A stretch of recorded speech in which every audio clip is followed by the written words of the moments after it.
wabarakatuh.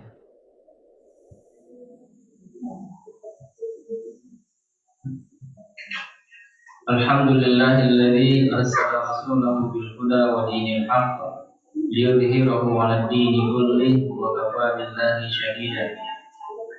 Wa asyhadu an la ilaha illallah wahdahu la syarika lah wa asyhadu anna Muhammadan 'abduhu wa rasuluh. Allahumma shalli 'ala Muhammad wa 'ala alihi wa ashabihi wa man tabi'ahum bi ihsan ila yaumiddin. Qala ta'ala ya ayyuhalladzina amanu taqullaha haqqa tuqatih wa la tamutunna illa wa antum muslimun. Amma ba'd, fa inna asdaqal hadithi kitabullah wa khairul hadyi hadi Muhammadin sallallahu alaihi wasallam wa syarrul umuri muhdatsatuha wa kullu muhdatsatin bid'ah wa kullu bid'atin dhalalah wa kullu dhalalatin finnar. Setiap kita baca di sini pembukaannya belum selesai, tapi kita cukup baca saja, tidak usah baca syarahnya. Pada hari ini langsung ke isinya. Di sini disebutkan wa asyhadu an la ilaha illallah wa la syarika lah al-malikul haqqul mubin wa asyhadu anna Muhammadan 'abduhu wa rasuluh khatamun nabiyyin wa imamul muttaqin sallallahu alaihi wa ala alihi wa ashabihi wa man tabi'ahum bi ihsanin ila yaumiddin. Kita baca masih pembukaan di buku. Amma ba'd, fa inna Allah ta'ala arsala rasulahu Muhammadan sallallahu alaihi wasallam bil huda wa dinil haqq. Nah, sedikit kita baca syarahnya, sama juga yang di dalam pembukaan Syekhul Islam Ibnu Taimiyah rahimahullah di dalam kitab Aqidah Wasithiyah. Kurang bawah ya.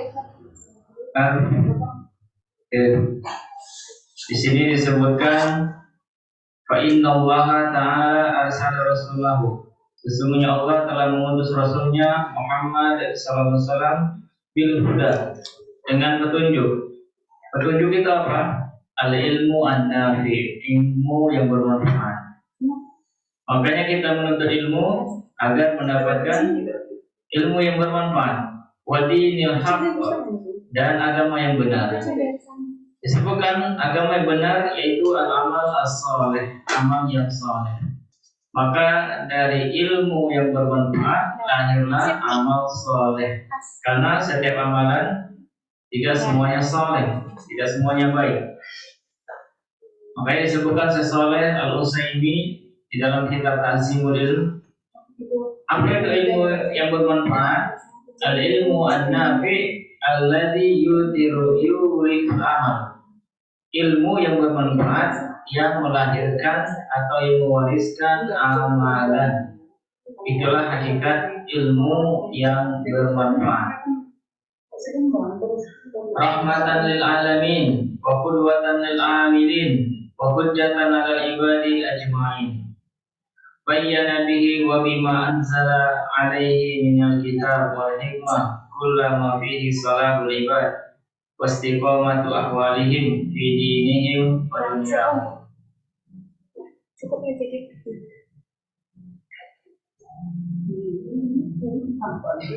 Minal aqaidi sahihah, dari akidah-akidah yang sahih, wal a'mali al-qawimah, wal akhlaqil fadilah, wal adabil aliyah, wal araka sallallahu alaihi wasallam ummatahu alal muhajjah al-baydai lailuha kana hariha la yazigu anha illa hari.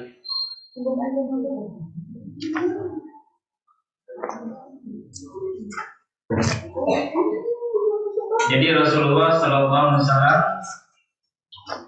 meninggalkan umatnya dalam keadaan sudah ada jalan yang lurus, sudah ada jalan yang benar, jalan yang jelas menuju Allah Subhanahu wa ta'ala. Dan kita lanjutkan pembahasan al-ummahat rahimahumullah, yaitu berkenaan dengan tema kita aqidatuna. Aqidatuna artinya akidah kita. Aqidatuna, akidah kita yang semestinya seperti apa? Yang sudah kita pelajari, yang sesuai dengan tuntunan syariat Islam. Akidah secara bahasa dari al-aqdu. Secara bahasa lughatan al-aqdu, masdar dari i'taqada ya'taqidu i'tiqadan wa aqidatan, keyakinan. Insyaallah kita bahas lebih rinci hari ini. Dari asal kata akidah itu, asal katanya i'taqada ya'taqidu i'tiqadan wa aqidatan. Akidah diambil dari al-aqdu.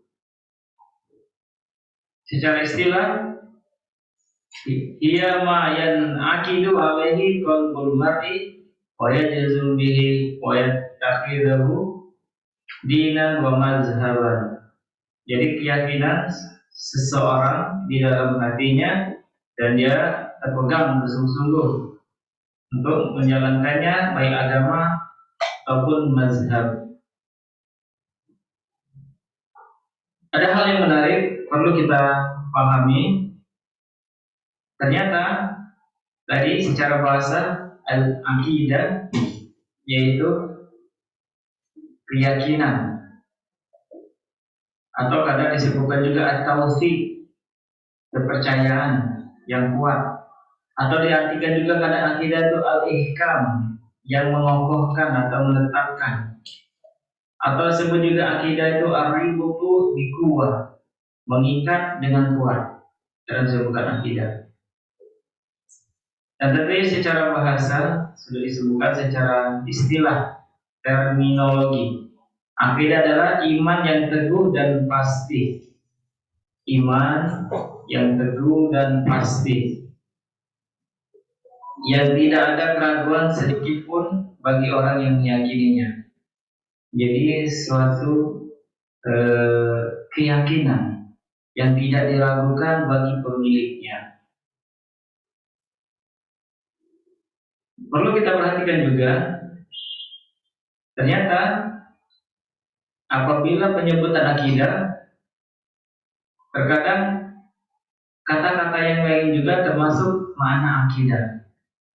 Di antara nama-nama akidah menurut ulama ahli sunnah, kalau disebutkan kata-kata tersebut ternyata maknanya juga akidah.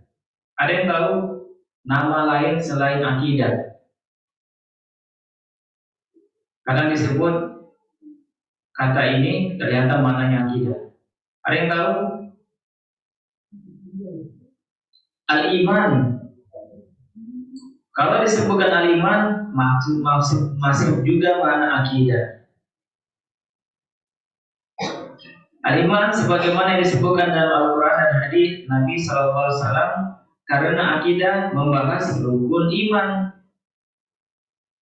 yang 6 dan hal yang berkaitan dengannya. Sebagaimana penyebutan al-iman dalam sebuah hadis yang masyhur disebut dengan hadis Jibril alaihissalam. Jadi kalau disebutkan iman, maksudnya juga akidah.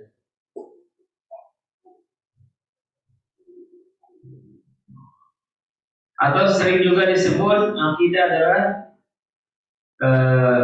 para ulama ahli sunnah sering menyebut ilmu akidah dengan istilah aqidatus salaf, keyakinan orang terdahulu. Makanya kalau anak ngisi kajian atau ceramah bukan paham sunnah, bukan paham salaf, jangan menyebut nama salafi, anti mereka.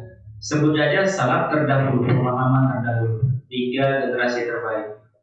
Jadi aqidatus salaf, jadi keyakinan terdahulu, pemahaman salaf terdahulu, keyakinan orang-orang terdahulu. Jadi kalau disebutkan akidah salaf, ya bagian dari akidah itu tersendiri. Terkadang juga nama lain dari akidah tauhid. Kalau disebut tauhid berarti membahas atau nama lain dari akidah.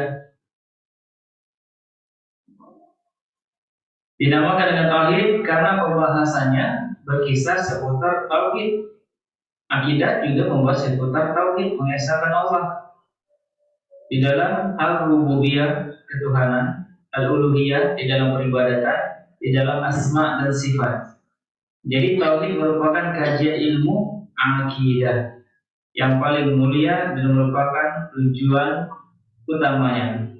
Oleh karena itu ilmu ini disebut dengan ilmu tauhid secara umum menurut ulama salaf. Kemudian kalau disebutkan as-sunnah, artinya membahas akidah juga. Artinya as-sunnah artinya jalan, atau kalau didefinisikan dalam hadis perkataan apa-apa yang disandarkan ma'udi wa ila Nabi SAW dari perkataan, perbuatan, perbuatan dan sifat atau keputusan Nabi. Itu dikatakan as-sunnah atau hadis. Jadi kalau disebut as-sunnah, jadi dibahas juga membahas akidah. Kenapa? As-sunnah artinya jalan.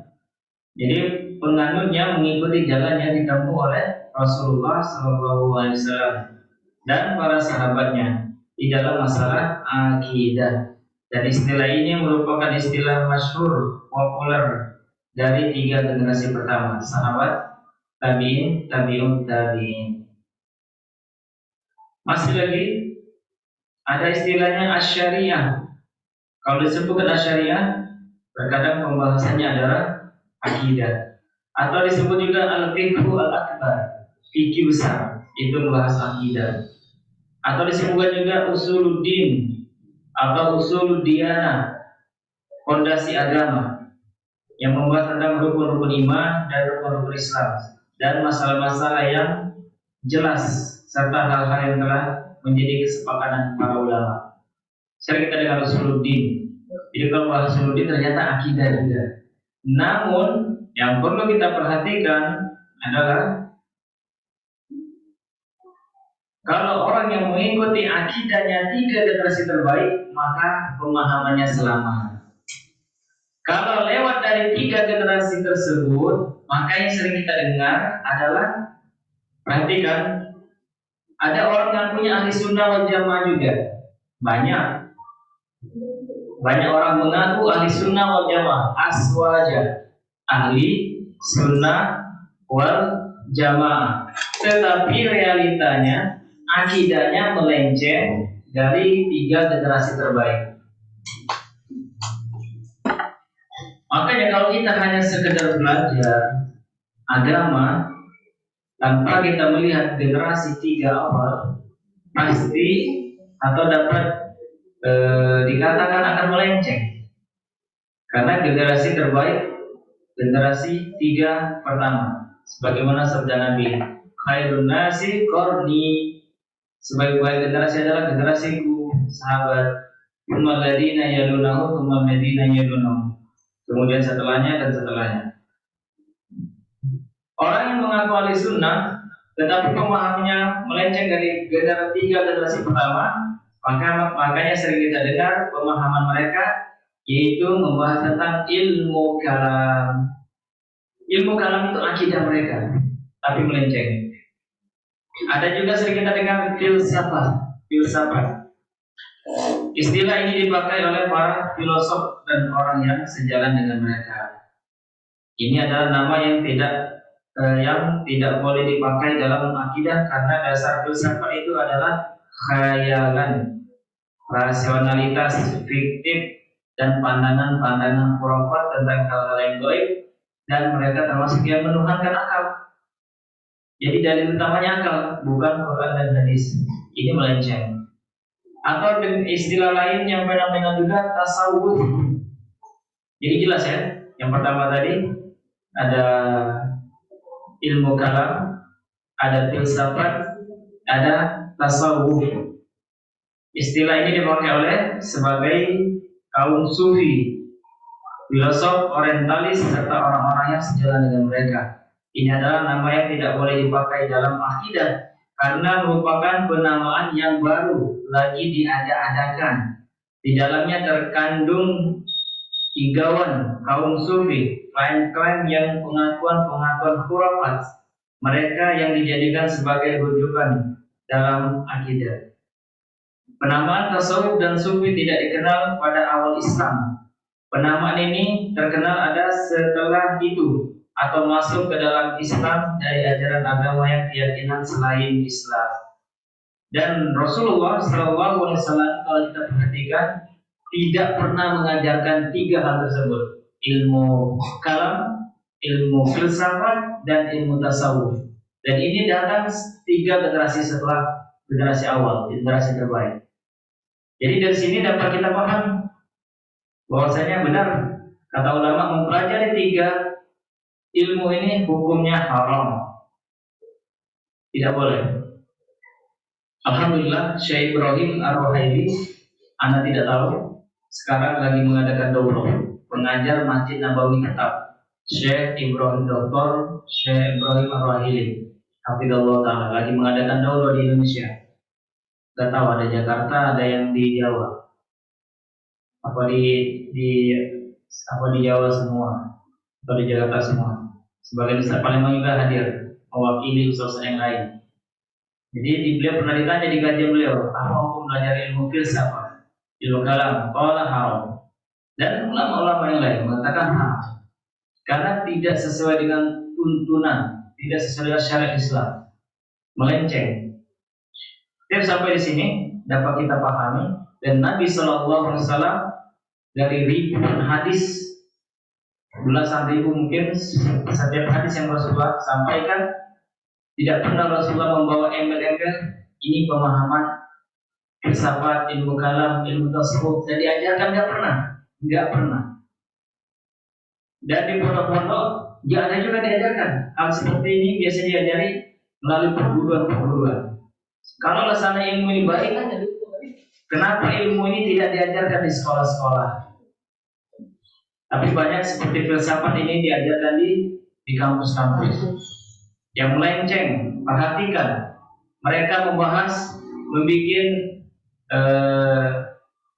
disertasi dan lain sebagainya, membuat Allah itu galau.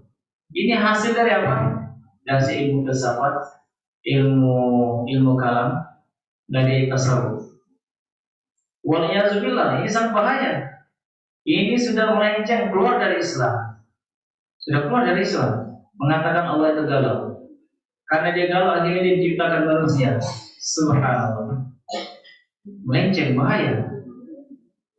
Makanya kalau tidak kuat, jangan kuliah. Seperti yang dapat kita tahu di sini, mengajarkan kalau dia belajar agama atau akidah selain akidah salaf, tetapi sudah matang, punya dasar, sudah punya kemampuan, silakan dia belajar yang lain. Tapi ini belum belajar sama sekali, ambil fakultas perbandingan agama. Ya nggak bisa, akhirnya dari SMP, SMA sholat, pas masuk kuliah nggak sholat lagi, karena nggak nyambung, nggak paham. Anak ulangi lagi, ketika di Madinah, Universitas Islam Madinah, ikhwan kita, saudara-saudara kita belajar di sana, semester 1 sampai semester 6 itu belajar akidatul Islam, akidatul salaf. Belajar dulu fondasi agama kita, akidah kita, tauhid kita. Sudah paham? Semester 7 dan semester 8 baru belajar al-firaq wal adyan, belajar perbandingan agama, perbandingan mazhab, masya Allah. Tapi yang menariknya apa? 1 sampai 6 akidah kita dulu, tauhid, baru kita pelajari ke dalam. Yang akhir-akhir baru setelah akidah kita sudah kuat, pemahaman kita sudah bagus, sudah sahih, baru kita belajar yang lain, firaqul perbandingan agama-agama. Dan cukup. Dan ini kelompok yang bisa kita katakan menyimpang keyakinannya, meskipun mereka juga sholat, puasa, zakat. Tapi kalau mereka mengikuti 3 perkara ini, hindari dan jauhi, karena perkara yang sangat berbahaya. Akidah kita baca kitab. Qala al-musannif rahimahullah ta'ala, aqidatuna al-imanu billah, beriman kepada Allah, wal malaikatihi, kepada malaikat-malaikatnya, wa kutubihi wa rusulihi, kitab-kitabnya dan rasulnya, wal yaumil akhir, dan hari akhir, wal qadari khairihi wa syarrihi, dan beriman kepada takdir yang baik dan yang buruk. Anda tekankan lagi, makanya Anda mengambil pelajaran akidah karena Anda sangat senang membahas masalah akidah. Selagi sambil belajar juga, sambil mengulangi, karena masalah akidah ini kita bahas juga masalah kebahagiaan.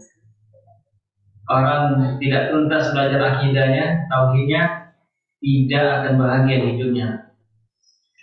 Di sini menarik, kalau beriman kepada Allah, ada nggak orang yang mengingkarinya? Coba jawab. Beriman kepada Allah, ada yang mengingkari? Tidak ada. Bahkan orang kafir juga mengimani tentang ketuhanan. Seperti tauhid ar-rububiyah, mengimani Allah yang menciptakan, mengimani muslim dan muslim mengimani. Wa malaikatihi, orang muslim mengimani semua. Beriman kepada Allah, beriman kepada malaikat, wa kutubihi, beriman kepada kitab-kitabnya, wa rusulihi, beriman kepada rasul-rasulnya, wal yaumil akhir. Orang muslim beriman pada hari akhir. Kalau dia tidak beriman, biasanya orang kafir. Kalau hari akhir ini hanya orang kafir biasanya yang tidak beriman. Kalau muslim insya Allah mengimani. Ini perbedaannya. Sedangkan yang terakhir, wal qadari khairihi wa syarrihi, beriman kepada takdir khairihi wa syarrihi. Inilah titik tekan yang ingin Anda bahas nanti. Namun di pembahasan di akhir-akhir kita bisa dibahas secara rinci, secara tafsil, bagus sekali. Awal-awal ini disebutkan secara global, secara umum terlebih dahulu. Namun sebelum kita baca lebih lanjut lagi, jamaah sekalian, rahimakumullah, ini akidah sudah sebagaimana ada hadisnya juga yang kita kenal, hadis Jibril alaihissalam ketika malaikat Jibril bertanya kepada Rasulullah, mal iman, apa itu iman? Kata Rasulullah, antuk minabillahi wa malaikati wa kutubihi wa rusuli wa yawmil akhir wa tu'mina bil qadari khairihi wa syarrihi. Disebutkan al-ummahat al-karimat. Jadi kita ulangi tentang takdir. Orang muslim biasanya beriman kepada takdir, tetapi beriman kepada takdir yang khairihi faqat, beriman kepada takdir yang baik saja. Sedangkan di dalam hadis, di dalam kitab akidah disebutkan beriman kepada takdir itu yang baik dan yang buruk. Bukankah seperti itu? Tetapi realitanya banyak di antara kaum muslimin kalau diuji, diberikan cobaan, bisa nggak mereka menerimanya? Bisa nggak menerimanya? Banyak yang nggak bisa menerima. Kalau takdir baik, diberikan suami yang saleh, anak yang saleh dan salehah, diberikan harta yang banyak, diberikan badan yang sehat, semua itu Allah yang memberikan, Allah mentakdirkannya. Mereka bisa nggak mereka menerimanya? Bisa, karena takdir baik. Tapi kalau diuji tidak dapat, belum dapatkan anak, bukan tidak dapat, belum. Sudah 5 tahun, 10 tahun, 15 tahun belum dapat anak. Miskin, diuji dengan kemiskinan, diuji dengan mungkin cacat, kesulitan, kesukaran dan lain sebagainya. Banyak yang bisa menerima, banyak yang tidak bisa menerima. Kita tanya lagi, bukankah takdir baik itu dari siapa? Dari Allah. Takdir buruk dari siapa? Dari Allah Subhanahu wa Ta'ala. Nah, inilah hakikat keimanan. Tetapi kenapa banyak yang tidak menerima? Dan perlu kita perhatikan juga masalah takdir buruk, bukan serta-merta 100% Allah menciptakan takdir buruk. Tidak. Takdir itu setelah ada ikhtiar dari kita. Contoh, orang ingin mencuri. Ketika dia ingin mencuri, sebelum dia mencuri, dia bisa melanjutkan perbuatan kejinya mencuri. Bisa juga dia batalkan dengan melakukan perbuatan baik. Bukankah seperti itu? Setiap orang ingin melakukan suatu amalan, pasti dia diberikan 2 jalan. Maka disebutkan dalam Al-Quran apa? Di dalam surat Najdain apa bunyinya? Dan kami berikan pilihan, kami berikan dua jalan. Di dalam surat apa? Juz 30. Apa bunyi ayatnya? Wahadainahu an-najdain. Surat Al-Balad. Di dalam surat Al-Balad ayat 10. Dan kami telah menunjukkan kepadanya dua jalan.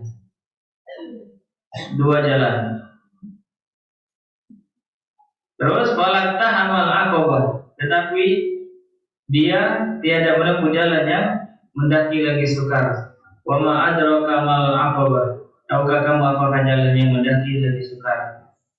Dan seterusnya. Jadi setiap kita melakukan amalan itu ada dua pilihan.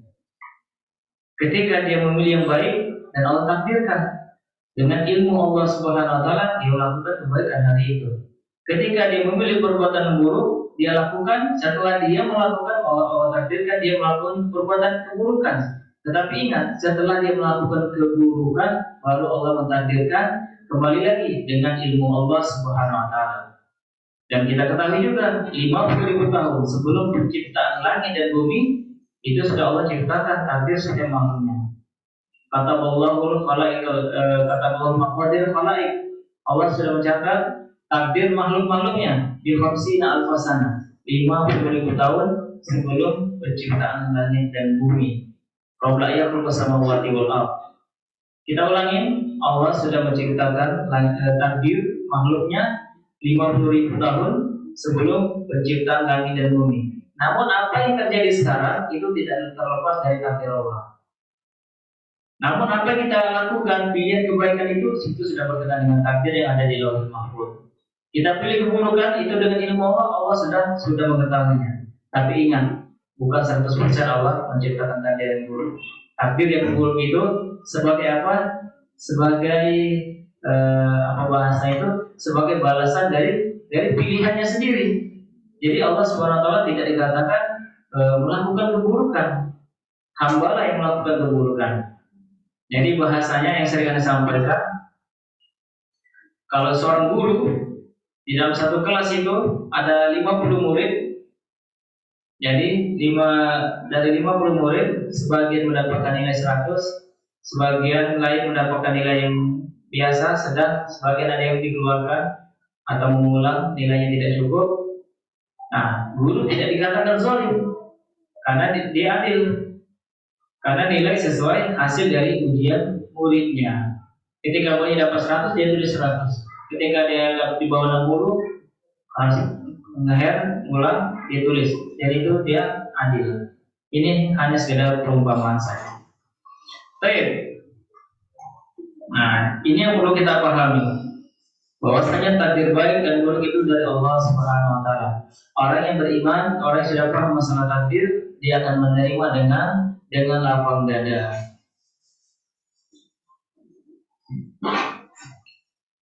Kita baca syarahnya, "Tsumma syara'a al-mu'allif bi bayan al-aqidah bi tafsil." Kemudian pengarang kitab menjelaskan akidah dengan rinci. Pokok dia berkata, "Aqidatuna, akidah kita." Qauluhu aqidatuna al-imanu billah, beriman kepada Allah. Nanti di akhir kitab ini dijelaskan ada tamaratul iman.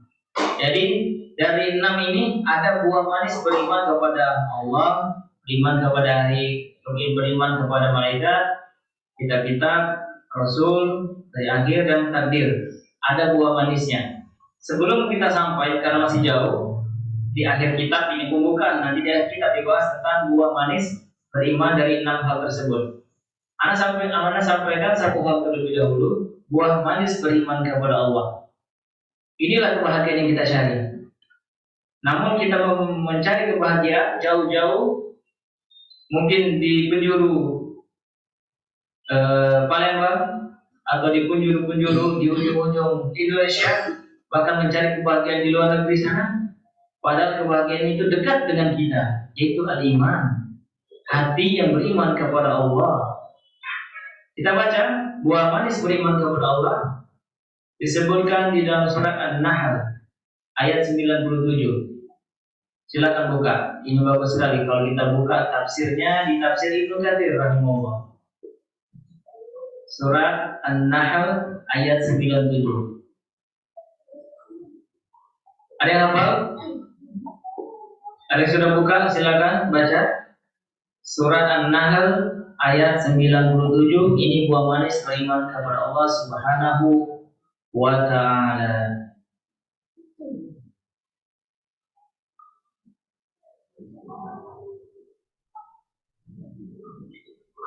Ada yang sudah buka?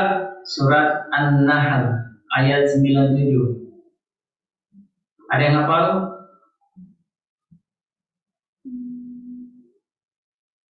Allah Subhanahu wa ta'ala berfirman, Man amila salihan min dzakarin aw untha. Barang siapa yang melakukan amal soleh min dzakarin aw untha, dari laki-laki ataupun perempuan, wa huwa mu'min, dan dia dalam keadaan beriman kepada Allah Subhanahu wa ta'ala, falanuhyiyannahu hayatan thayyibah, maka kami akan berikan kepadanya kehidupan yang baik. Hayatan thayyibah, kehidupan yang baik. Ini di dunia ganjarannya kehidupan yang baik. Di akhirat juga diberikan balasan. Walanajziyannahum bi ahsani ma kanu ya'malun, dan kami akan memberikan ganjaran pahala yang paling baik atas apa yang telah mereka kerjakan. Insyaallah. Ini apa syaratnya? Ingin bahagia di dunia dan di akhirat. Di dunia diberikan kehidupan yang baik, hayatan thayyibah. Di akhirat diberikan ganjaran pahala terbesar, terbaik. Syaratnya dua. Man amila shalihan, barang siapa melakukan amal saleh, min dzakarin aw untha, dari laki-laki maupun perempuan. Masalah amalan tidak Allah bedakan, sama. Wa huwa mu'min, jadi dua syaratnya. Syaratnya melakukan amal saleh, yang kedua beriman. Dalam ayat yang lain terbalik biasanya. Barang siapa yang beriman dan melakukan amal saleh. Ayat ini sebenarnya kebanyakan ayat. Barang siapa beriman kepada Allah dan melakukan amal saleh, maka dia akan diberikan ganjaran pahala. Jadi intinya dua syarat: melakukan amal saleh, beriman kepada Allah. Baik laki-laki maupun perempuan, maka akan diberikan kehidupan yang baik, hayatan thayyibah. Kalau kita buka tafsir, hayatan thayyibah, kehidupan yang baik, rizki al-halal. Rizki al-halal. Jadi orang yang melakukan amal saleh, mereka yang beriman, maka di dunia akan diberikan rizki yang halal. Atau tafsir lain disebutkan bahwasanya hayatan thayyibah, kehidupan yang baik itu adalah as-sa'adah. Orang itu akan diberikan kebahagiaan. Syaratnya apa kebahagiaan di dunia? Amal saleh, al-amal, dan beriman kepada Allah SWT. Ini yang akan katakan, jauh-jauh kita mencari kebahagiaan, padahal kebahagiaan itu dekat dengan kita, sangat dekat. Keimanan kita kepada Allah SWT. Berbanyak amal saleh, kita beriman kepada Allah SWT, maka kita akan mendapatkan hayatan thayyibah atau sa'adah, mendapatkan kebahagiaan di dunia dan mendapatkan ganjaran pahala terbaik di akhirat. Ini diantara buah manis beriman kepada Allah. Tentunya agar mendapatkan buah manis beriman kepada Allah Subhanahu wa ta'ala ini tidak langsung bisa kita dapatkan. Tidak bisa. Kenapa kita menyayangi rumah yang mewah, mobil yang mewah, suami yang kita cintai, istri yang kita cintai, anak yang kita sayangi, yang kita cintai, atau kita mempunyai perhiasan, permata, berlian, emas, perak yang kita sayangi, segala hal yang kita sebutkan itu kita sayangi. Kenapa? Biasanya kita mengetahui nilainya berharga. Nilainya berharga. Yang ingin Anda sampaikan, kalau kita ingin mencintai Allah Subhanahu wa ta'ala, kita harus mengetahui bahwasanya Allah Subhanahu wa ta'ala sangat berharga bagi kita. Allah Maha Besar, Maha Agung, yang menciptakan, yang mengatur alam semesta. Kita harus mengenal Allah terlebih dahulu, baru bisa lahir rasa tersebut. Makanya sering kita sampaikan sebelumnya juga, orang sumber maksiat itu adalah jahilnya orang terhadap pengagungannya kepada Allah Subhanahu wa taala. Dia tidak takut kepada Allah, dia tidak mengagungkan Allah Subhanahu wa taala, akhirnya dia melakukan perbuatan maksiat. Kalau dia mengenal Allah Subhanahu wa taala, dia mengagungkan Allah Subhanahu wa taala, jelas dia tidak akan melakukan perbuatan maksiat. Dan untuk mengenal ma'rifatullah, yang kita sampaikan harus belajar nama-nama, mengenal nama-nama dan sifat-sifat Allah Subhanahu wa taala. Kita harus mengenal zat Allah. Dan untuk mengenal zat Allah, kita harus mempelajari nama-nama, sifat-sifat dan kekuatan Allah. Karena nama dan sifat-sifat Allah Subhanahu wa taala itu bagian dari mengenal zat Allah Subhanahu wa taala. Kita lanjutkan. Ada mujmal akidah. Yang 6 ini disebutkan akidah secara global, bukan cuma hanya 6 ini saja. Walihada dzakarahu Syekhul Islam rahimahullah fil aqidah al-wasithiyah. Begitu juga pembahasan akidah wasithiyah, membahas 6 ini juga. Yang dikarang oleh Syekhul Islam Ibnu Taimiyah rahimahullah. Wa bana kitabahu ala dzalik, dan dia bangun kitabnya terhadap rukun iman yang 6. Baik. Wa dalil ala anna hadha mujmal al-aqidah hadits Umar ibn al-Khattab radhiyallahu anhu, haitsu jaa Jibril ila Nabi sallallahu alaihi wasallam faqala akhbirni anil Islam. Kata Jibril datang kepada Nabi, hadis yang sering kita dengarkan dari asatidzah kita. Akhbirni anil Islam, kata Jibril. Kabarkanlah, beritahu aku apa itu agama Islam. Fa akhbarahu, maka Nabi mengabarkannya tentang Islam, Islam yang 5. Kemudian Jibril berkata lagi, fa akhbirni anil iman, dan maka beritahu aku apa itu iman. Faqala, kata Nabi sallallahu alaihi wasallam, antu'mina billahi wa malaikatihi wa kutubihi wa rusulihi wal yaumil akhir wal qadari khairihi wa syarrihi. Hadis riwayat akhrajahu Muslim. Hadis riwayat Imam Muslim. Nah, pembahasan ini juga ada dalilnya. Di sini akhwat, ada pertanyaan. Fa in qala qail, jika ada orang berkata fil hadis, di dalam hadis tersebut, kenapa tidak disebutkan Nabi? Beriman kepada Nabi, kenapa tidak disebutkan beriman kepada Nabi? Coba kalau kita ulangi, beriman kepada Allah, beriman kepada malaikat, beriman kepada kitab-kitabnya, beriman kepada Rasul, beriman kepada hari akhir, dan beriman kepada takdir yang baik dan yang buruk. Kenapa tidak disebutkan beriman kepada Allah dan tidak disebutkan beriman kepada para nabi? Ada yang bisa jawab? Anak kasih hadiah. Hadiahnya duren, musim duren. Beli dewek, bayar dewek. Ada yang bisa jawab?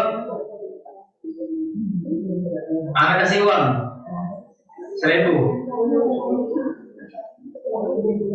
Yang jawab ini pinter. Nah, kalau dianggap pinter, semangat ya. Kenapa dari dulu selalu disampaikan yang 6 ini, tetapi tidak disebutkan beriman kepada Nabi? Ada nggak kitabnya? Ini kitab ini ada PDF-nya. Kalau nggak ada kitabnya, baca PDF-nya. Kita bahas kitab.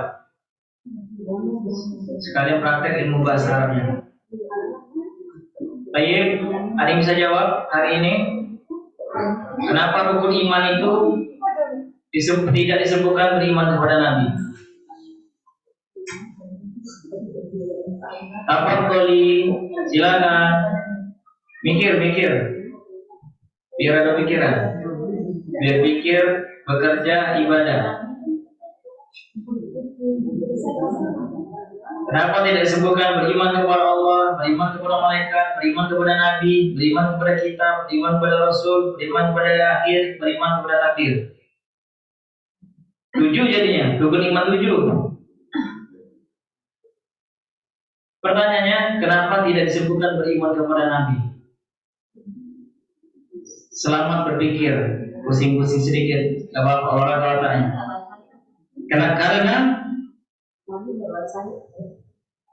Karena nabi itu nggak penting. Penting lah nabi.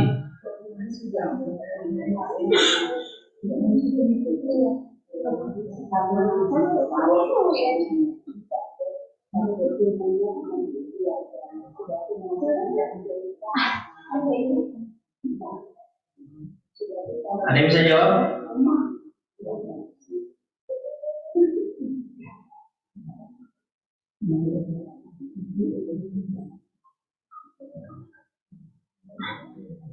Anda tunggu 1 menit lagi. Banyak yang lagi Google. Dan nggak dapat juga jawabannya. Tidak semuanya dapat dijawab oleh Ustaz Google. Dan sama halnya kayak hidup. Tidak semuanya dalam hidup ini sesuai dengan keuangan. Tidak semuanya.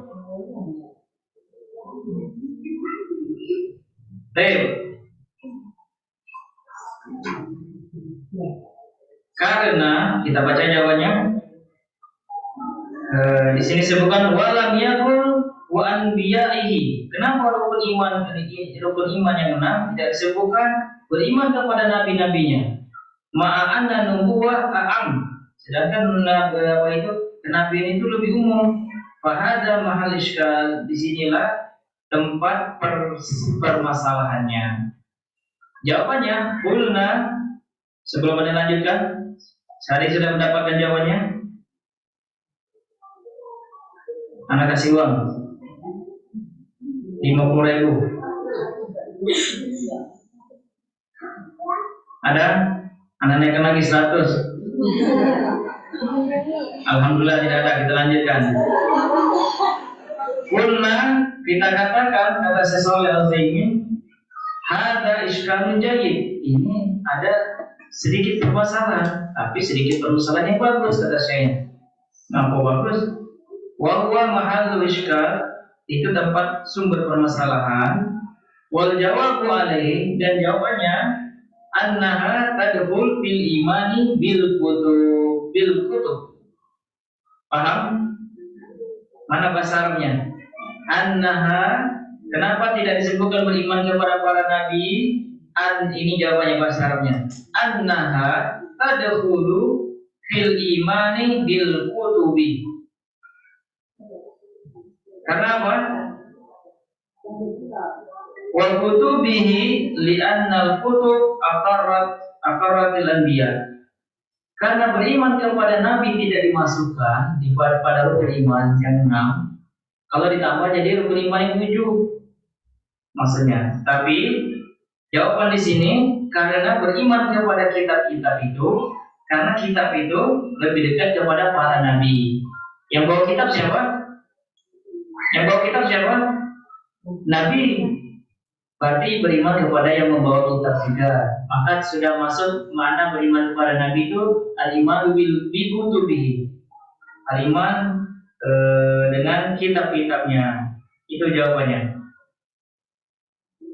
War rusul lamma kanu asyrafa minal anbiya dzakarahum linnas. Kalau nabi tidak disebutkan, kenapa rasul disebutkan? Pertanyaan lagi. Beriman kepada rasul. Karena di sini disebutkan karena rasul lebih mulia daripada nabi. Karena kalau nabi dia diberikan syariat untuk dirinya sendiri, kalau diberikan wahyu untuk dirinya sendiri syariat tersebut, kalau rasul untuk dirinya sendiri dan untuk disampaikan kepada umatnya. Insyaallah dapat dipahami. Kemudian kita lanjutkan. Manu'minu bi rububiyyatillahi ta'ala, dan kita beriman kepada rububiyah yang sebelumnya sudah dibahas, tauhid al-rububiyah.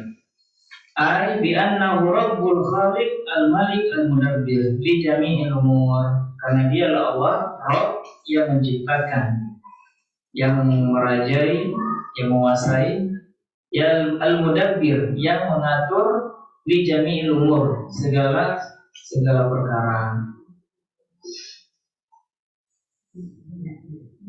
Asyarah makna Rabb, makna Tuhan, al-khaliq yang menciptakan. Makanya kita kalau bahas masalah Tuhan yang menciptakan. Firaun mengaku Tuhan tapi tidak menciptakan, berarti dia bukan Tuhan. Siapapun yang mengaku dia Tuhan, dia harus menciptakan. Siapapun yang mengaku Tuhan, dia harus menciptakan. Ini syarat pertamanya. Yang jelas tidak ada yang dapat memenuhi syarat tersebut. Tidak ada. Al-Khaliq, Ar-Rabb artinya Al-Khaliq yang menciptakan. Bahwa Al-Khaliq wahdah, dialah yang menciptakan satu-satunya. Nah, di sini ada hal yang menarik juga disampaikan. Fa idza udifa al-khalqi ila al-khalqi wa laysa al-muradu al-khalqa al-ilahi balil muradu at-taghyir. Artinya apabila disandarkan makhluk ke makhluk, maka maksudnya bukanlah ciptaan Tuhan, akan tetapi itu adalah perubahan atau gir. Contohnya, khalqul insan al-baba, manusia menciptakan atau manusia bikin pintu minal khashabati minal khashab, dari kayu. Laisa khalqan fil waqi', dia bukanlah menciptakan secara sesungguhnya.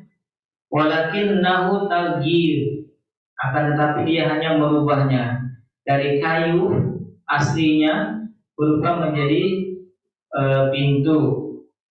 Bapak dalam makana khashaban qa'iman sawababan, dari kayu berubah menjadi pintu. Wa aidan jami'ul mu'addat 'ala al-ikhtilafi anwa'iha min hadidin wa balistik. Begitu juga macam-macam seperti dari besi, plastik, diubah dari manusia min sunil insan, ini tidak dilakukan lagi. Lakin la yuqal, orang yang bisa melakukan hal tersebut la yuqal khaliq, tidak dikatakan khaliq. Jadi tukang yang bisa bikin rumah, kayu jadi pintu, jadi tembok, jadi dinding, tidak bisa dikatakan jadi kayu jadi lemari, tidak bisa dijadikan khaliq. Dia yang menciptakan. Kenapa? Dia hanya sekedar memindahkan saja. Semuanya masih ciptaan Allah Subhanahu wa taala. Makanya tukang tidak bisa dikatakan khaliq, karena khaliq itu yang menciptakan. Dari yang tidak ada menjadi ada. Kalau yang sudah ada diciptakan jadi yang lain, itu hanya taghyir, perubahan saja. Dan contoh-contoh yang lainnya. Paham tunna? Paham? Jadi kita banyak. Orang bisa bikin mobil, bisa nggak dijadikan khaliq, pencipta mobil?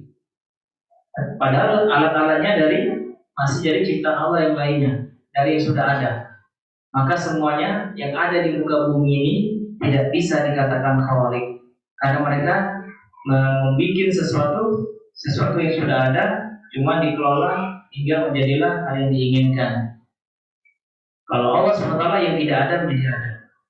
Makanya Allah itu sang khaliq yang menciptakan. Wal mughayyir. Fanaqlu hadzal hadid ila syaklin muayyan. Sananya besi dijadikan tiang listrik dan lain sebagainya. Dari perubahan hanya menjadi perubahan bentuk saja. Wal naqlu mikhraqan atau matalan walladhi yaqumu bi kharqil hadid la yakhluqu hadid.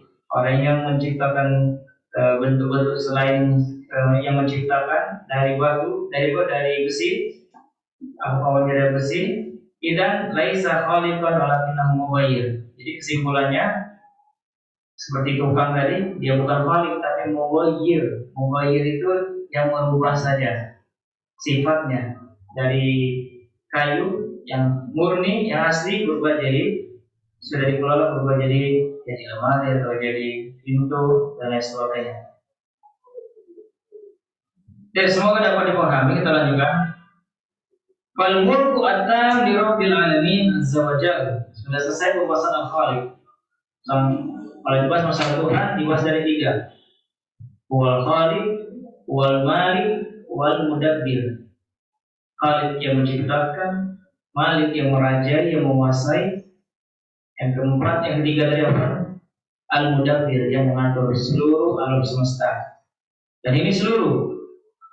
Kita lihat di sini pembahasan tentang al-mulk yang merajai, menguasai.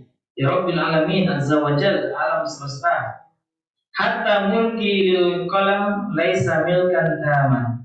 Hingga orang yang mulki yang menciptakan atau lil qalam pulpen laisa milkan taman, bukanlah miliknya yang sesungguhnya. Li'anni lan astati atasarruf fihi illa hasab ma'udun li idan fal mulku ghairu tam. Contoh lain di sini, lakin li rabbil azza wa jalla mulkun tam. Allah yang merajai, yang menguasai secara sempurna. Rabbu azza wa jalla yamliku ayusiba ba'iri matalan di asyadil amrod. Jadi Rabb adalah yang memiliki, yang menguasai, yang dapat menimpakan seandainya ba'ir, keledainya dengan berbagai macam penyakit.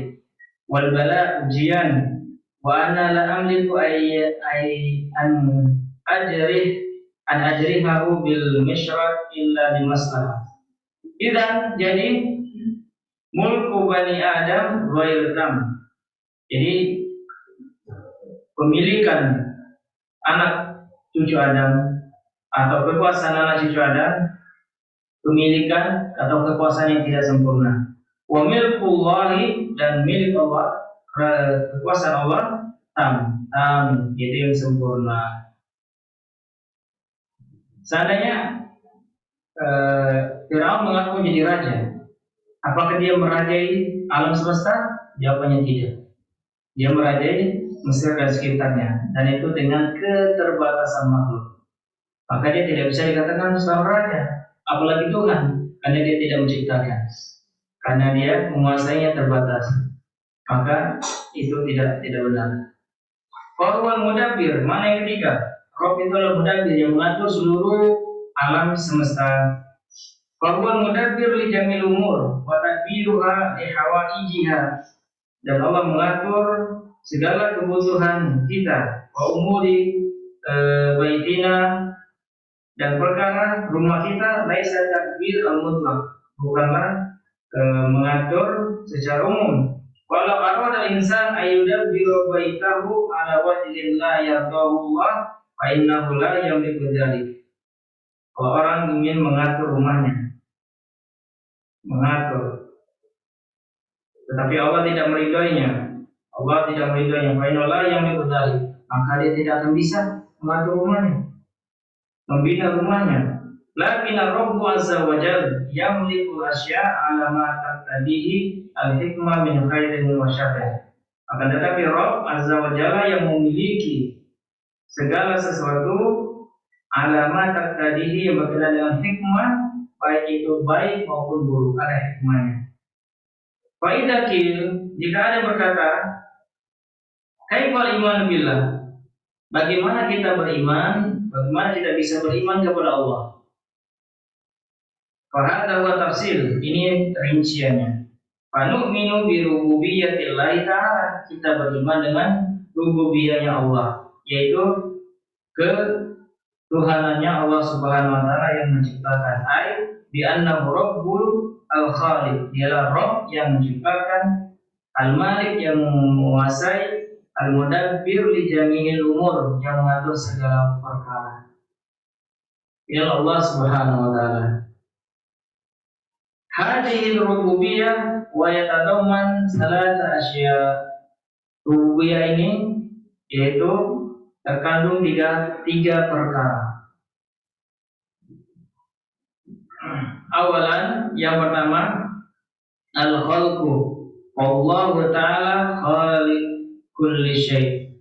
Allah Subhanahu wa taala yang menciptakan segala sesuatu. Makanya kalau kita perhatikan pelajaran akidah ini, kita selalu menjunjung tinggi Allah Subhanahu wa taala. Allah yang Maha Besar, Allah yang Maha Agung, Allah yang menciptakan, Allah yang menguasai, yang merajai, Allah yang mengatur. Jadi menjelaskan segala keagungan dan kebesaran Allah Subhanahu wa taala. Di saat kita sadar betul Allah Maha Agung, Maha segala-galanya di atas hambanya, makhluknya, di saat itu juga bahwasanya kita ini manusia yang lemah dengan selemah-lemahnya, dengan segala kekurangannya, maka kita harus sadar betul. Makanya kita butuh beribadah, butuh berdoa kepada Allah SWT karena kita lemah. Makanya belajar bab tauhid, akidah, kita mengagungkan Allah SWT. Kalau kita sudah sadar Allah yang Maha Agung, mustahil kita mau sombong. Kita ini lemah, sedikit-sedikit sakit badan, sakit perut, sakit hati, sakit ginjal, sakit jantung, sakit mata, sakit tenggorokan, buang air kecil, dikit-dikit buang air besar, kekurangan uang, tidak banyak yang kelebihan uang, jadi ribet. Dan keribut ini kalau kita sadar kita ini lemah. Akhirnya dikit-dikit mau berhutang dan sebagainya. Ya kehidupan di dunia dengan segala warna-warninya, ujian dan cobaannya, kenikmatan yang semata, mata ulburur. I'lamu annamal hayatud dunya la'ibu wa lahu, tempat bermain dan senda gurau, wazina, penuh perhiasan, wa takatsuru fil amwali wal aulad, berlomba-lomba berbangga-bangga dengan amwal, harta dan anak-anak. Tapi dengan kekurangan lain-lainnya. Kalau Anda sering Anda perhatikan, sakit sedikit, wah lemah sekali. Lagi enak-enak ngajar, kajian, atau ngobrol, mau buang air kecil, mau buang air besar, lemah sekali kita manusia. Nah makanya kita harus mengkaji agar mengenal roh kita, agar keimanan kita terjaga, agar kita ini menjadi orang mukmin yang tangguh, bukan lemah, merengek-rengek, enggak. Kita mempunyai prinsip, kita mempunyai kepribadian yang besar. Kita sudah punya syariat Islam. Seperti sekarang yang lagi jalan di Jakarta, yang di jalan nyebrang di jalan dengan pakaian kekurangan bahan, mencari jati diri. Apa yang dibahas sama Islam? Bagaimana cara berpakaian yang benar? Aurat laki-laki berdiri di mana? Aurat perempuan di mana? Pakaian yang wajibnya di mana? Yang sunnahnya apa? Sudah ada dalam syariat Islam. Sebenarnya kita sedih, dakwah ini masih kurang. Para ustadznya, para kiainya, ulamanya, perjuangannya masih besar. Tidak cukup bersantai-santai saja di rumah. Jadi masih banyak generasi-generasi yang baru harus mencari jati diri, akhirnya menjatuhkan harga diri. Nggak tahu mau kemana, nggak ada arah. Padahal kajian sudah banyak, kitab-kitab yang dikarang tentang Islam sudah banyak, ustadz kiai banyak. Apa yang kurang sebenarnya? Apakah hidayah? Apakah kurangnya semangat dakwah para asatidzah, ustaz, para kiai dan lain sebagainya? Kita memohon kepada Allah SWT agar dihindarkan dari berbagai macam fitnah, dari perbuatan-perbuatan yang buruk, jauh dari ajaran Islam, agar dihindarkan dari lingkungan-lingkungan yang buruk. Alhamdulillah, kita di sini setiap pekan ada kajian. Meskipun terkadang kajian Ustaz itu yang itu saja sebenarnya, berulang, ya kan? Terkadang berulang. Tapi kita inginkan apa? Lingkungan yang baik. Bertemu dengan orang-orang yang saleh. Jadi teman yang baik, sebagaimana disebutkan dalam hadis Nabi SAW, teman yang baik itu seperti teman yang menjual parfum. Dan itu penting sekali. Dan terkadang di antara ustaz yang lain, walaupun temanya sama, walaupun sedikit ada hal atau faedah baru, hikmah baru yang kita dapatkan. Dan kita tidak tahu dari mana ilmu yang akan kita dapati. Yang penting ikhlaskan niat karena Allah Subhanahu wa taala. Bukan karena panitia, penyelenggara, bukan karena tidak lemah dan lain sebagainya. Ikhlaskan niat. Karena untuk mencapai ilmu itu harus ada jembatan. Jembatan itu adalah keikhlasan, bukan perkataannya. perkataan Syekh Shalih Al-Utsaimin di dalam bab ta'zimul ilm. Jadi agar kita mencapai ilmu, antara manusia dengan ilmu itu ada pembatas, ada penghalang, ada jarak. Agar jarak ini dapat kita tempuh ke ilmu, yaitu menggunakan wasilah tangga. Dan tangga itu adalah diantaranya al-ikhlas, keikhlasan. Dan kita bahas juga kalau di dalam kitab Ta'zimul Ilmi itu tathhiru wi'a'il qalb, wi'a'il ilm, membersihkan wadah ilmu, yaitu hati, ikhlasan. Jadi segala ada pada penuntut ilmu itulah yang dapat mengantarkan kita kepada ilmu. Dan ilmu yang bermanfaat yang mewariskan al-amal as-salih alladhi yuthirul amal. Ilmu yang bermanfaat dan yang mewariskan amalan. Makanya kalau orang yang berilmu, pintar, cerdas, punya jabatan tinggi, tetapi apa yang diperintahkan tidak dikerjakan, apa yang dilarang malah dilanggar, padahal dia ada ilmunya, itu bukannya dia hanya sekedar mendapatkan al-ilmu, tapi nggak ada an-nafi'nya, ilmu tapi bermanfaat. Yang diharapkan adalah al-ilmu an-nafi', ilmu yang bermanfaat. Sebagaimana Nabi diutus, arsala rasulahu bil huda. Allah mengutus Nabi dengan petunjuk. Kata Syekh Shalih Fauzan, Syekh Shalih Al-Utsaimin, petunjuk kita adalah al-ilmu an-nafi'. Inilah yang kita cari. Di setiap aktivitas kita, kegiatan kita, menuntut ilmu, ingin mendapatkan al-ilmu an-nafi', ilmu yang bermanfaat. Wa dinil haq, agama yang benar. Dari ilmu yang bermanfaat lahir agama yang benar, yaitu al-amal as-salih, amalan yang baik. Karena ada juga amalan al-amal at-talih, amalan yang tidak baik, atau al-amal as-sayyi, amalan yang buruk. Makanya yang benar adalah berilmu terlebih dahulu baru beramal.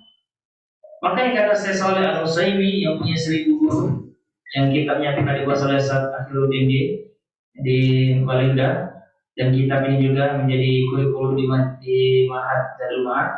Ana juga mengajar dan bagian anak sekarang juga di Bakti. Jadi al-ilmu an-nafi' alladhi yudhirul amal, ilmu yang bermanfaat yang mewariskan amalan. Dan benar juga perkataan Imam Bukhari dalam kitabnya bab ini al-ilmu qabla al-qawli wal amal. Ilmu adalah sebelum perkataan dan perbuatan. Benar, sahih, Masya Allah. Jadi dalam syariat Islam kita itu berilmu dulu, beramal. Tetapi masyarakat sekarang beramal dulu, baru berilmu. Akhirnya bid'ah. Yang penting hatinya baik. Gak apa-apa gak sholat, gak puasa, yang penting hatinya baik. Gimana bisa hatinya baik kalau dia nggak beribadah? Karena dalam hadis Imam Bukhari dari Imam Bukhari dan Imam Muslim dari Abu Hurairah radhiyallahu anhu, qala Rasulullah SAW bersabda, Innallaha la yanzuru ila suwarikum wa amwalikum, walakinallah yang guru ila qulubikum wa a'malikum. Jadi Allah SWT tidak melihat penampilan kalian, suwarikum wa amwalikum, dan tidak melihat harta kalian. Walakin Allah yang guru ila qulubikum, akan tetapi Allah melihat hati kalian. Wa a'malikum, dan perbuatan kalian. Masya Allah. Biasanya ilmu yang bermanfaat itu lahir dari hati yang bersih, baru beramal, amalan yang soleh. Kalau orang mempunyai ilmu tapi tidak diamalkan, biasanya ya mungkin ilmunya sebatas di kepala, tidak sampai ke hati. Ilmunya hanya sekedar hafalan, tapi tidak menyatu di dalam jiwanya, tidak sampai ke hatinya. Mungkin tidak mendapatkan taufik dari Allah Subhanahu wa taala. Baik, kita lanjutkan bahwasanya Allah menciptakan segala sesuatu. Thaniyan al-mulku, kerajaan, yang merajai, kerajaan itu Allah Ta'ala maliku kulli syai', Allah yang merajai segala sesuatu. Thalithan tadbir, mengatur, wa tadbir kulluhu lillah, pengaturan itu maka hanya Allah Subhanahu wa taala. Kita bisa ngatur, kadang ngatur rumah tangga, tidak bisa ngatur, tidak lurus. Ngatur yang di kantor aja masih kadang nggak becus, ngatur sekolah aja nggak becus, nggak benar. Ada yang bisa juga, tapi nggak ada yang maksimal. Kenapa? Dengan keterbatasan manusia. Tapi kalau Allah mengatur, masya Allah, sejak diciptakannya langit dan bumi, jadi peredaran matahari, bulan berjalan dengan semestinya dengan perintah Allah Subhanahu Wa Taala. Coba kalau kita renungkan, kalau setiap hari matahari dan bintang bulan itu bertabrakan, apa yang terjadi? Setiap hari senggolan, ada tabrakan, bintang sama bulan, bulan sama matahari. Aman tak dunia ini? Enggak aman, enggak akan aman. Karena Allah yang mengaturnya jalan dengan semestinya, dengan kehendak Allah Subhanahu Wa Taala, dengan segala keagungan dan kemuliaannya. Masya Allah. Tapi kalau kita mengaturnya, selesai. Mungkin 1 detik langsung hancur dunia. Nah dari itu kita lemah. Kita lemah. Kalau ada tsunami, bisa nggak kita menolak? Tsunami jangan jadi, gagal loh. Nggak jadi jangan hari ini ya. Tahun depan nggak bisa nggak? Nggak bisa. Lemah nggak kita? Lemah. Kalau mau hujan, turun hujan.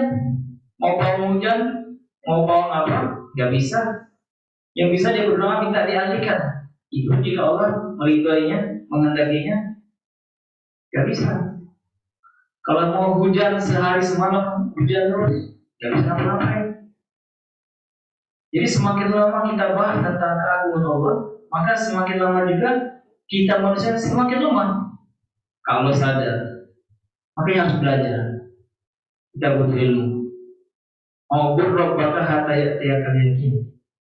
Jadi sembahlah Rabbmu sampai kiamat. Jadi belajar itu sampai kiamat. Kalau gagal belajar di kelas biasa, gagal di kajian ustaz ini biasa, mungkin paham di ustaz yang lain. Buat dalilul khalqi wa tadbir qaulu ta'ala, bahwasanya Allah itu yang menciptakan, yang mengatur. Itu ada di dalam surat Al-A'raf ayat 54.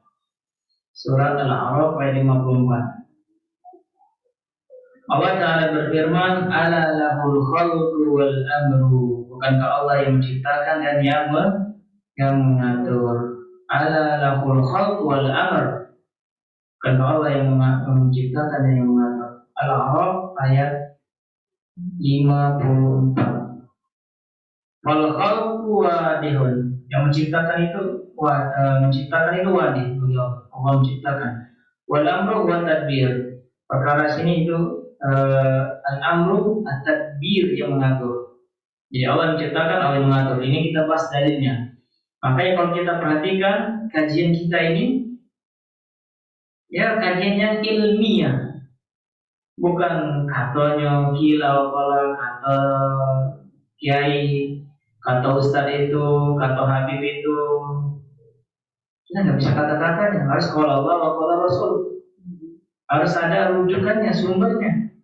Agama ini ilmiah, ada semua rujukannya, ada pedomannya. Dalil yang kedua tentang Allah itu yang menguasai, yang merajai. Wa dalilul mulki qaulu ta'ala walillahi mulkus samawati wal ardh. Dan milik Allah Subhanahu wa taala kerajaan apa yang ada di langit dan di bumi. Surat Ali Imran ayat 189. 189. Tis'a sini Tis'a wal samanun wa mi'ah 189.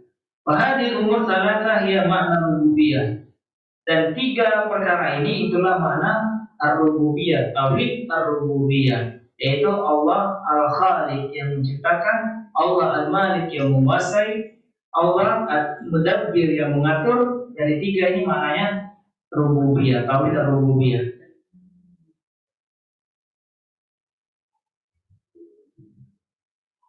Baik, al-ummahat al-karimat, para ummahat yang dimuliakan Allah Subhanahu wa taala.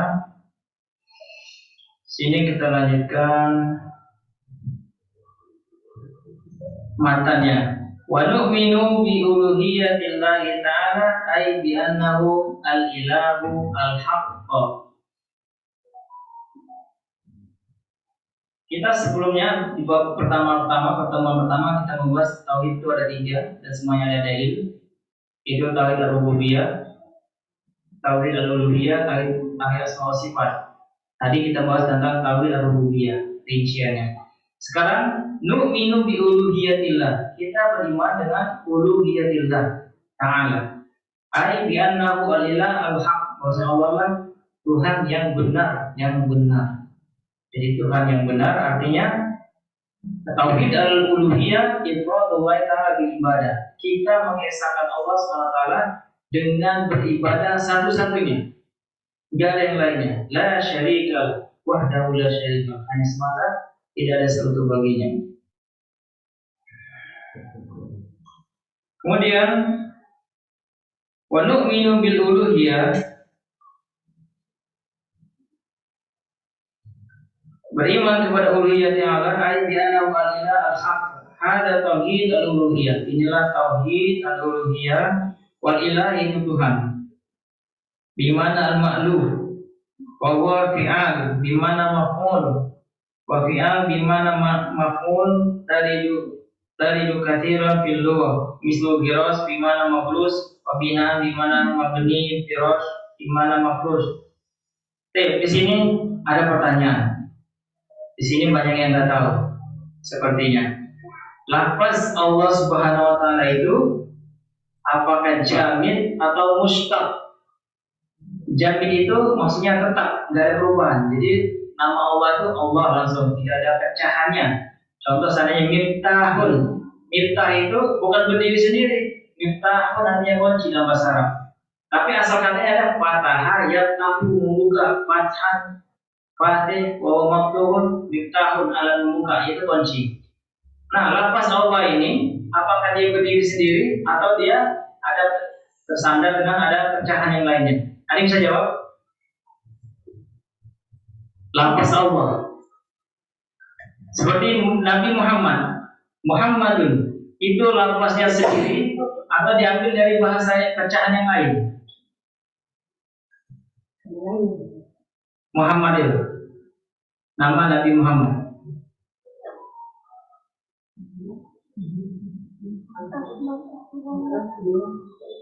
Asalnya Hamada yuhamidu, tidak salah ya. Jadi dia Muhammad yang terpuji atau Hamidah Yahmadu, mana yang intinya? Asal katanya Hamidah Yahmadu atau Hamada yuhamidu. Nah kalau Allah lafaznya dari mana? Tetap kayak gitu atau ada sumber yang lainnya?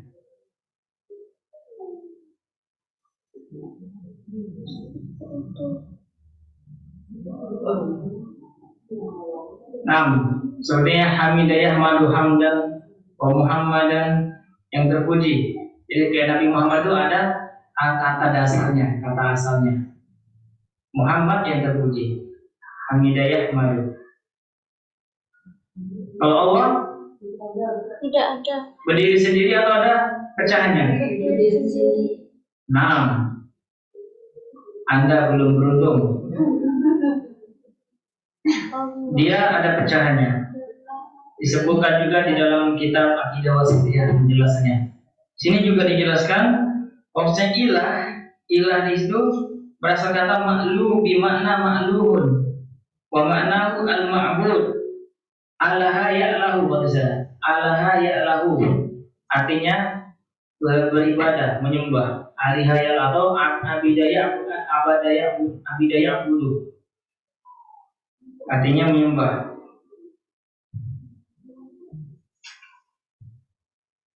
Di mana mabni al-ma'bud yang disembah taladdudan wa mahabbatan.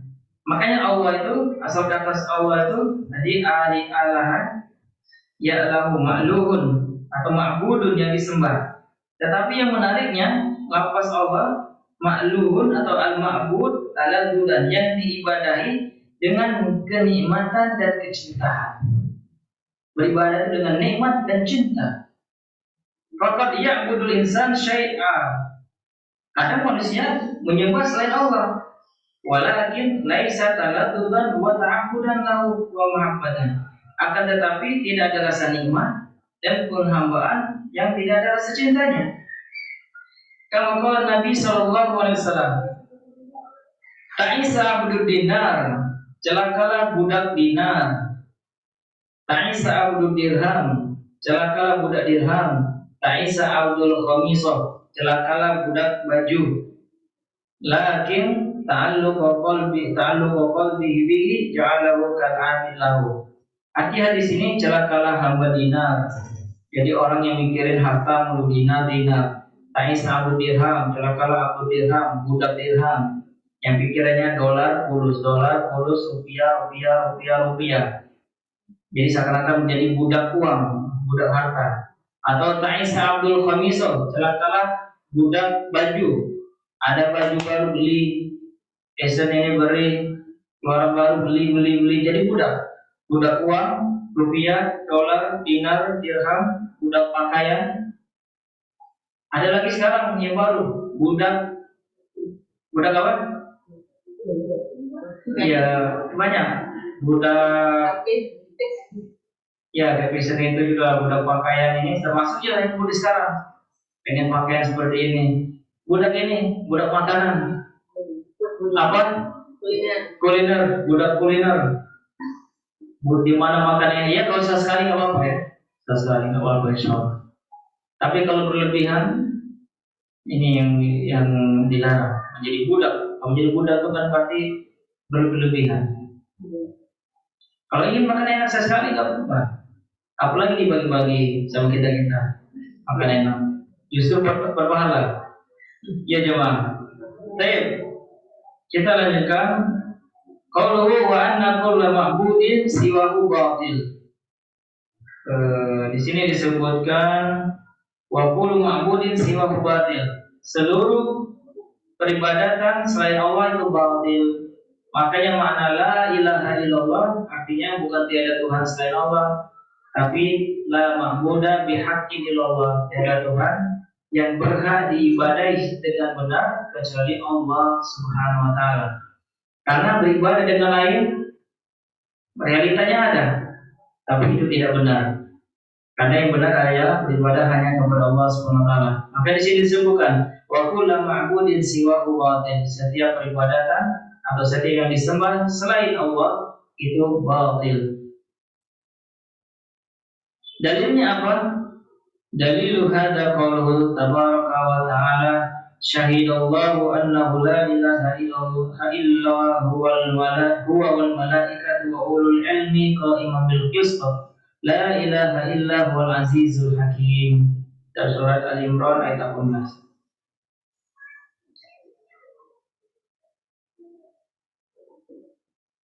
Kemudian ini yang terakhir penjelasan.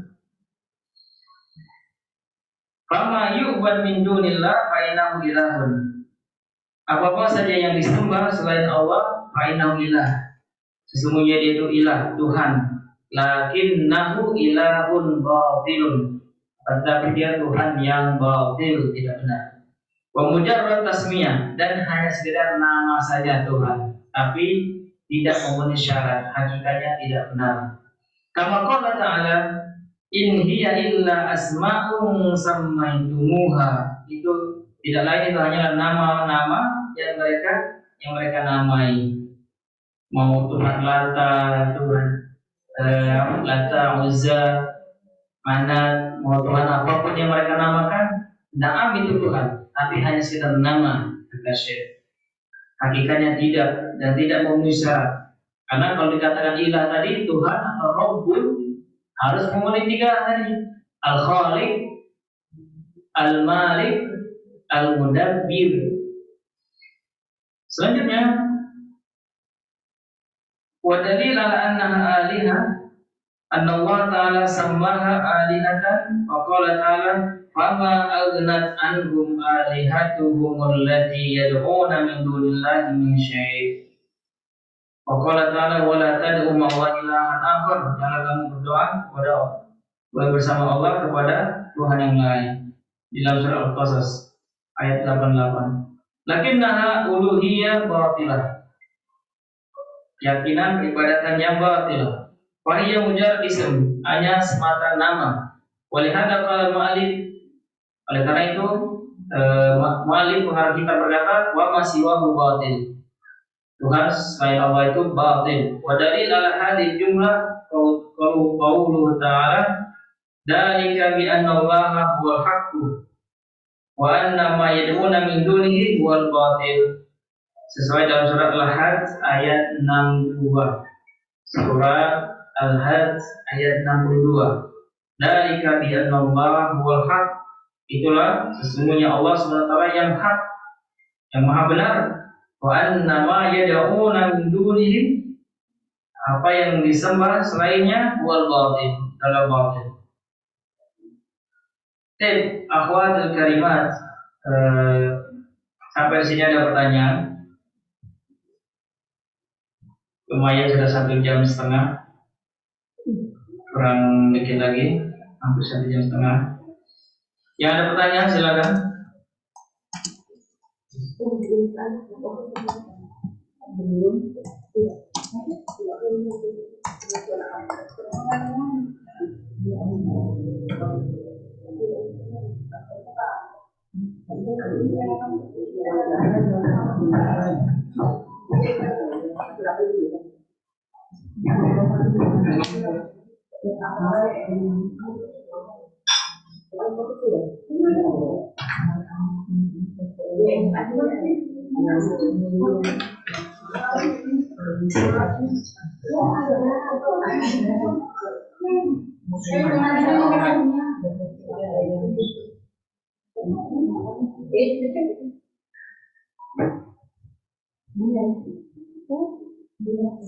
Kapan puasa Asyura?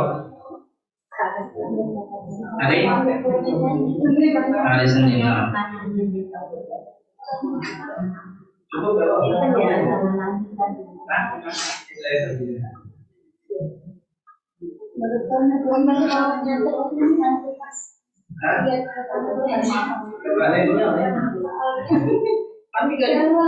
nanti dibagi dulu, dibagi dari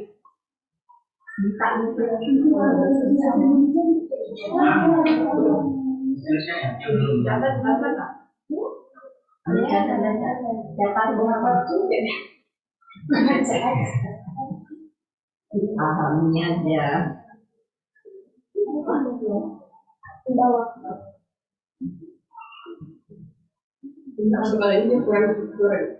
Sebenarnya kurang pakai dulu.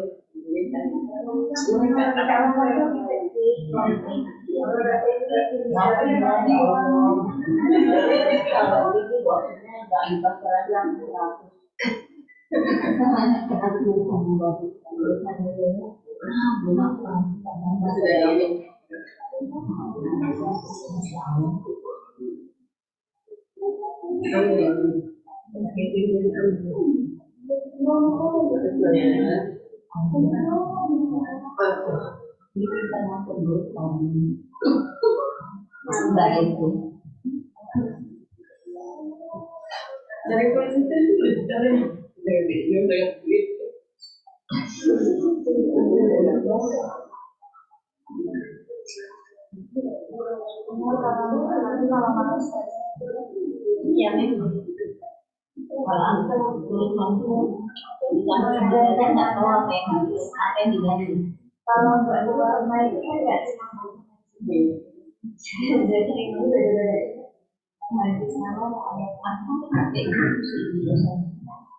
Bismillah, assalamualaikum Ustaz.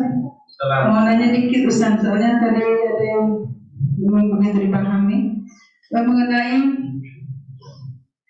nama-nama lain dari akidah tadi Ustaz. Tadi ada katanya akidah disebut juga akidah sama akidah iman, tauhid. Nah maksudnya di sini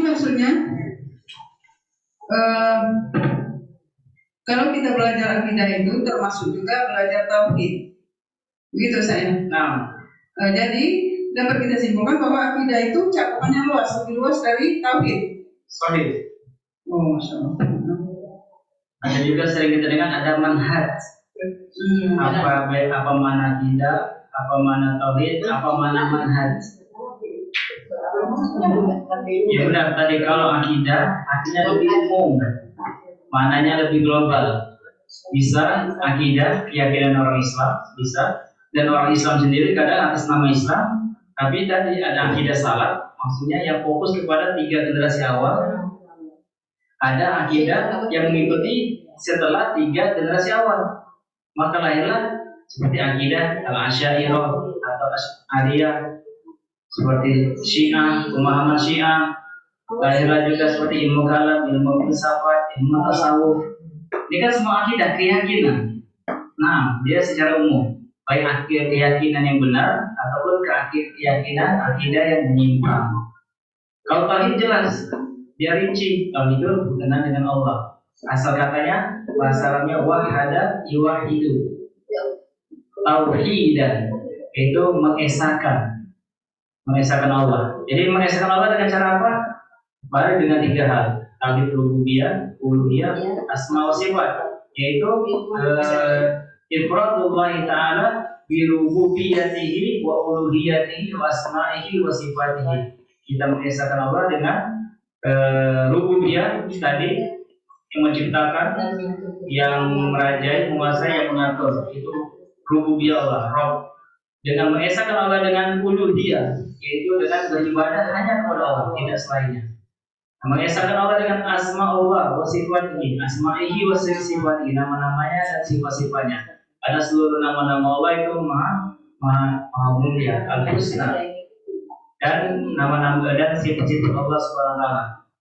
Nanti kita pelajari juga, makanya pembahasan yang tadi, yang selanjutnya yaitu beriman kepada nama-nama dan sifat-sifat Allah SWT.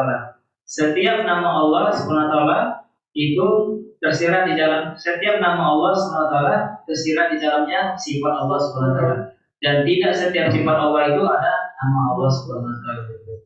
Insya Allah bulan depan kita lanjutkan pembahasan tentang asma wa sifat, dan ini penting sekali.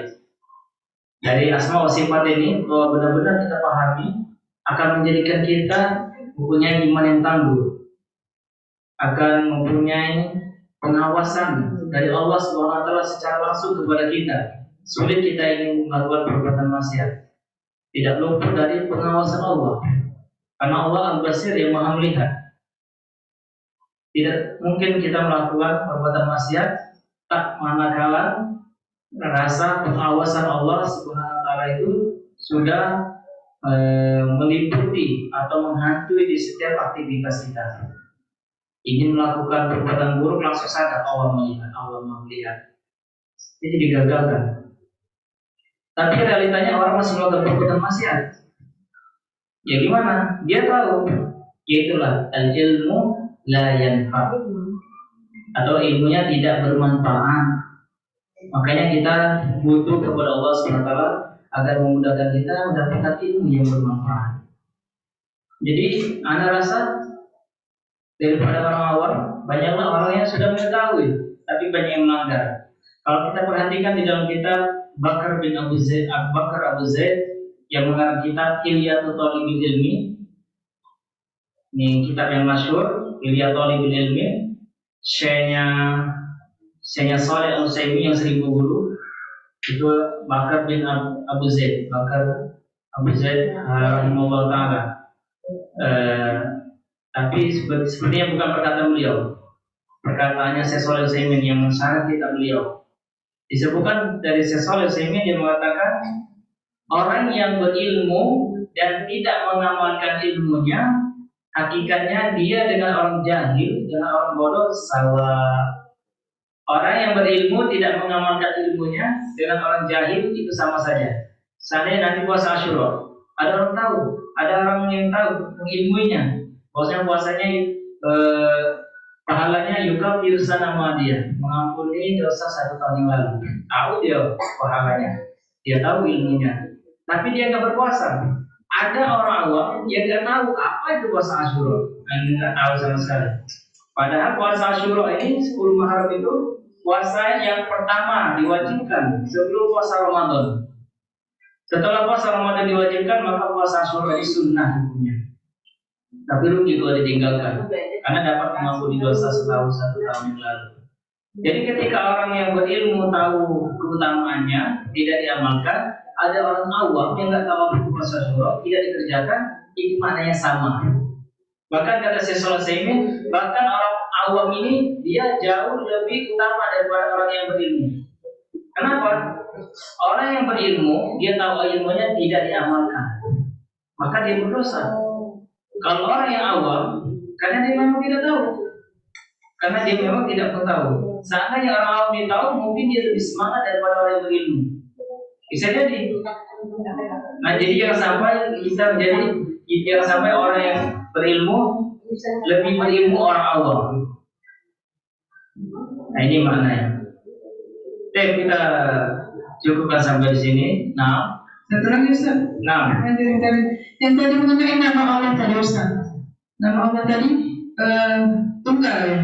Nggak ada, maksudnya tadi nggak bisa ya tadi Ustaz. Karena ketinggalan tadi soal. Nama Allah yang seperti apa? Nama-namanya? Bukan. Allah, kata Allah itu sendiri maksudnya. Oh ya, tak bisa. Maksudnya ya bukan asal katanya langsung Allah. Tidak. Dia ada kata pecahnya. Allah ya Allah. Atau itu ilah atau Allah. Jadi bukan dari jamid. Memang dari sana seperti itu tidak. Dan itu dibahas juga dalam akidah Syiah Wasitiyah. Jadi artinya Allah ya Allah sama dengan abidaya abadaya kudu atau abidaya kudu, beribadah artinya. Makanya Allah. Dan kita cukupkan, semoga bermanfaat, semoga Allah Subhanahu wa taala memudahkan segala urusan kita, semoga Allah memudahkan segala aktivitas kita, ibadah kita, memudahkan kita untuk ikhlas di dalam setiap beraktivitas, beramal saleh hanya karena Allah Subhanahu wa taala. Semoga Allah Subhanahu wa taala menjaga kaum muslimin dan para penguasa orang Islam selalu di dalam ketaatan kepada Allah Subhanahu wa taala dan dijauhkan berbagai macam masalah dan ujian. Nanti mendoakan para majlis. Subhanallahumma wa bihamdihi, asyhadu an la ilaha illa anta, astaghfiruka wa atubu ilaik. Wassalamualaikum warahmatullahi wabarakatuh. Waalaikumsalam warahmatullahi wabarakatuh.